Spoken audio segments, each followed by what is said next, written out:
எடுத்தான் ராவணன். அந்த திரையெடுத்த சீதைதான் வேண்டும் என்று திரும்ப கூட்டிக் கொண்டு ராமன் வாழ்ந்து கொண்டிருக்கார். உடனே மாதவன்னார் கேட்டார், வந்தார்களே ராமன் வாழ்கிறார் என்றார். அந்த எம்பெருமாள் கோதண்டர் ராமன் உலக தளர்ந்த எம்பெருமாள் அந்த ராமகோன்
மாணவன் நான் சொல்வது உண்மைதானே?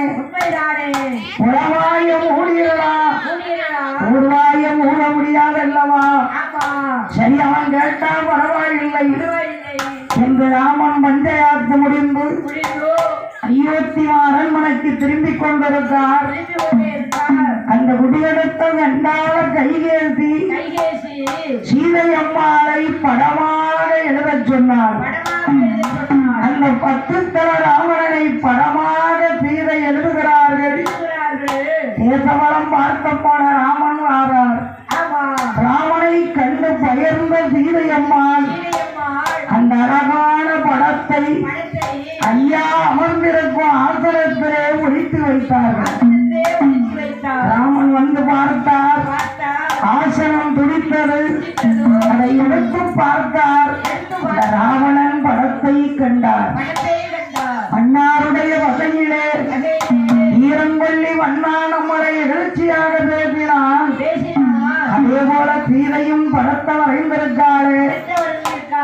அந்த ராவணனுடைய படத்தை வரைந்த சீதையை இந்த அயோத்தி மாநகரிலே ராமன் வைத்திருந்தாள். நமக்கோ கேவலம் வேறும் என்று படமறைந்த சீதையை படங்காலும் வேறுதான் அன்னையல்ல சீதையை தான் ஐராமரும் வேறுதான் இவர் தன்னில்லாத காண்கிறோம்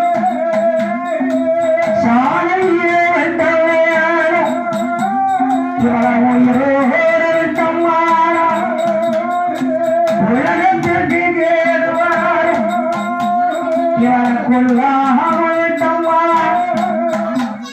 ஐயா குடிகே